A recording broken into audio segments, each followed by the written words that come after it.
What is going on, awesome peeps? It is absolutely wonderful to see you again, and I hope this review finds you well, and I hope you are having a great day. For this review, we are taking a look at the Snapcycle R1.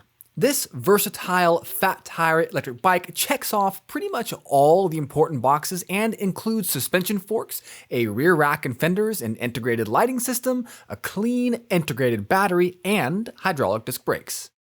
The R1 has a starting price of $1,699 USD, and Snapcycle went the extra mile by offering free shipping to the contiguous United States, a 1-year warranty, and a 14-day return policy. They also offer financing for those who prefer to buy now and pay later. Thank you, Snapcycle. We appreciate that. Right, let's dive into the specs. The R1 has a powerful 750 nominal watt Snapcycle branded hub motor in the rear wheel that can temporarily boost up to an impressive 1200 peak watts for those extra steep hills.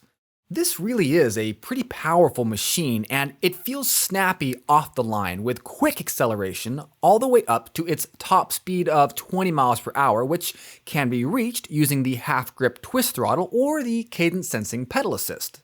This makes the R1 a Class 2 electric bike out of the box, but I'm pretty confident there's a way to unlock a higher top speed in the display, but unfortunately I wasn't able to figure out how to do that during testing. So if you know the secret combination, drop it on the comments and we'll pin it so we can go zooming around at Mach 5. I mean safely, of course.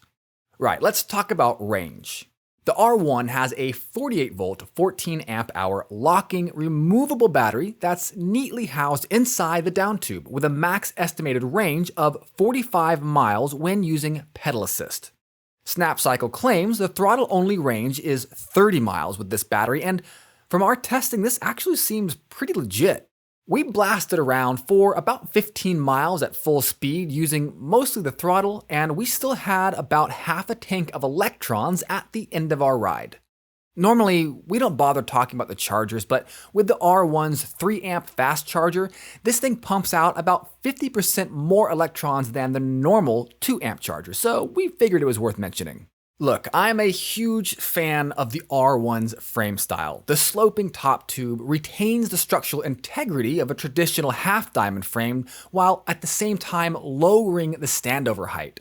This is nice not just for getting on and off the bike, but if you plan on aggressive riding and putting a foot down during turns, that extra clearance is really going to pay dividends. Now, the R1 is a pretty heavy e-bike, weighing in at around 72 pounds, but it does have a solid 275-pound carry capacity, which is nice considering you might want to load up that rear rack. Part of the R1's heft comes from its Mozo front suspension. This fork has about 80 millimeters of travel, preload adjustment, and lockout. And this means that you can finally tune the R1 suspension to best suit your riding style. And with the huge air volume afforded by the CST 26-inch by 4-inch fat tires, it's a fairly comfortable ride. It's worth mentioning here that while the R1 is a capable off-road electric bike, it is not a true e-mountain bike. Look, light trails and some fun little jumps? Sure, why not? Some tricky single tracks? Yeah, that's fine. Black diamond courses? Don't even think about it. Okay, maybe think about it, but don't actually do it. Of course, if you did do it, the Tektro hydraulic disc brakes with 180mm rotors would probably offer enough stopping power, but still, don't do it. The 7-speed Shimano tourney derailleur is paired with a Shimano SIS index thumb shifter, and while this isn't our favorite shifter here at Electrified Reviews, it still gets the job done. And let's be completely honest here, most of the time you can just leave this ride in top gear and use the pedal assist or throttle to get you up to speed. I appreciate the double-sided chain guard on the R1 as it's going to help minimize derailments. I mean, who wants to stop the adventure for a roadside repair, am I right?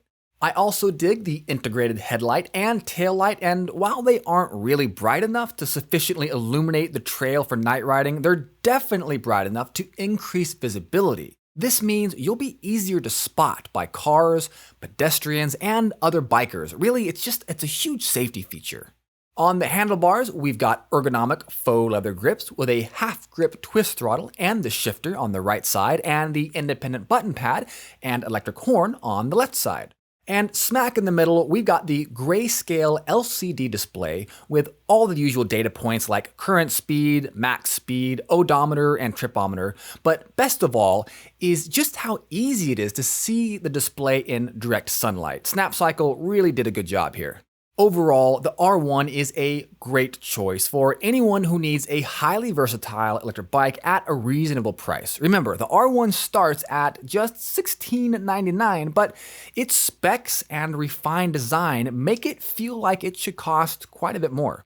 The R1 is going to work well as a commuter and trail rider, and pretty much everything in between. All right, enough yakking, let's ride.